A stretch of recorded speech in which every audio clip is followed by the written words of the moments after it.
को गाल दसनिया इको किस्सा समझो या कहानी समझो हथ भिराए ना वो मेरे को मत्थे नहीं लेंदे ला आज धोपी निकली खड़ी है। ते एक प्यारे दोस्त दा कमेंट आया पिया वो पुछदा पिया कि तू सिंध दी है या पंजाब दी है तो आपको दसनिया ते आज वीडियो को कंप्लीट वॉच करे सो ते अल्लाह पाक मेरे भेणी भरावे को हमेशा सलामत रखे, खुश रखे, आबाद रखे, बसदे रहन हंसदे रहन। ते मैं आज जरा ना काम आज काम मेरा सारा पाए थिया क्योंकि तुस देखते हो सो अक्सर जरा ना यूट्यूबर को चिंता होंगे कि वीडियो मैं बनावनी है, ठीक है। तो मैं सवेरे नाल जिमें उठती हाँ मैं को चिंता लगा रहते कि मैं वीडियो बनावनी है क्योंकि वाला टाइम ही नहीं मिलता। तो आपको पता है घर दे कितना मतलब कि काम ज़्यादा थी गए मेरे वास्ते, जिम्मेदारियां वध गए तो मैं को वाला टाइम नहीं मिलता। तो यो पहला टाइम होंगे सवेर नाल क्योंकि बालें का सनाटा होंगे, बाल लगे वेंदे तो मैं वीडियो बनावन का टाइम मिल वेंदे तो काम बाद करके वाला अपना बीए काम ते टुरी गई तो जुड़िया रहा सारी वीडियो नाल। पता नहीं लई स्टैंड बैठिया होने पता कहीं सिर मेरा कटींदा पे या धड़ कटींदा पे या लत्ता कटींदा पानी कोई पता नहीं। बिस्मिल्लाहिर्रहमानिर्रहीम, अस्सलाम वालेकुम, क्या हाल है? तबीयत से ठीक है? Welcome back my YouTube channel Pano life vlog. तो उम्मीद करती हूँ सब मेरे बहन भाई ठीक होंगे। अल्हम्दुलिल्लाह मैं भी ठीक हूँ। और मेरे प्यारे बहन भाई जो मुझे सपोर्ट करते हैं, मेरी वीडियो को वॉच करते हैं, मेरी लाइफ पर आते हैं, अल्लाह पाक उनको प्यारे नबी के सदके पर बहुत सारी खुशियां नसीब फरमाए, आमीन सुम आमीन। तो आज की करते हैं बोर तनाक सा लेकिन इतना आसा के मजेदार वीडियो, क्योंकि मैं तो मेहनत करनी मेरे को तो मजेदार लगती है, तो आपको लगती है या नहीं लगती। रात लाइफ ते जेरे जेरे मेरे वीवर आयन सपोर्ट किती ने अल्लाह उन्हें को हमेशा सलामत रखे थे उन्हें दी मैं शुक्र गुजार रहा हूँ सारी जिंदगी। लोग को जी में है कि मैं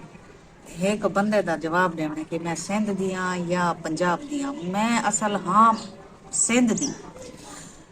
अबू मेरा वालिद साहब भाई उनकी त्यान त्राय शादियां शोरी तो को आंदा पिया इडो नाल है स्कूल ते बालें दा चीप चिहोड़ा है पिया आंदा पिया पता नहीं मेरी तस्वीर की नहीं पर मैं देगी ना। अच्छा मैं बात नेड़े च रखिए फोन को। वो वालिद साहब भाई पंजाब दा सांगण शहर दा। सांगण शहर सुनिया हो सी तुसा, अगर कोई पंजाब दे रहण वाले हैं तो उन्हें को पता हो सी। ते मेरी अम्मी जेरी बालदा साहब भाई ओ है सिंध दी, मेरा सारा नानका खान सिंध दा है। ते ऊं तो मेरे वालिद साहब की ध्यान त्राय शादियां दू इथो ध्यान ते एक जेरी अम्मी मेरी ओ है सिंध दी। ते अबू मेरा अक्सर इथा भी रह वेंदा ते उथे ही भी रहंदा ते सारी परवरिश जेरी भी थई है सिंध दी थई। ते मैं अपने दोस्तों कोलो ते भेणी भरावां कोलो कोई गाल नहीं लुकेंदी, जेरी गाल होंदी है मैं तो दसे नहीं है क्योंकि अपनी फैमिली समझ के मैं सौता को सारा हाल देनी हुण एक तो को गाल दसनी इको किस्सा समझो या कहानी समझो या हकीकत समझो। गाल ही में मेरे 8 भिरान 8 भिरावें दी मैं भेणा 8 भिरावें दी माशाअल्लाह 8 भिरा है मेरे। उन्हें 8 भिरावें दे विचों एक भिरा है जरा मेरे नाल इत्था रांधा पे जिन्हें घर मैं रांधी पिया ते ओ मेरे नाल ठीक रांधे। बाकी जेरे मेरे 7 भिरा हैं वो मेरे को मत्थे नहीं लेंदे। क्यों? इंदे ची एक वड्डी गाल लुकी हुई है, वो मैं तो दसी नहीं क्योंकि जेरे धी भेण कहीं आखण न मने सी तो उन नाल साफ जाहिर अंजाम ही इहो थी मने। मैं अपने पैरे ते आप कुहाड़ी मारीए जिमें कि सियाने आदन अपने पैर ते आप कुहाड़ी मारीए ते मैं अपने पैरें ते आप कुहाड़ी मारीए। कुहाड़ी ई मारीए कि मैं ई मीडिया ते क्यों आई हाँ, वो तो दसे नहीं दी वजह क्या है। फैजू दे हान कोई रिश्तेदार जेरे चैनल बनी पैन ओ उन्हें को लेदा आई ते इकू जरिए को इया थी गई ते क्यों करेंदा मजदूरी आई ते ई भी सोचेंदा हो सी शायद इवें ही सोचेंदा हो सी कि ई को ई पासे ला देवा चैनल विच चलो मैं जरा कमाना ओ मैं उन्हें को दे ते करेंदा इवें है। पहले काफी दीवारा पहले इथे ही असा से पूरे गर्मियां दा इथे ही आसे ई भिरा कोलो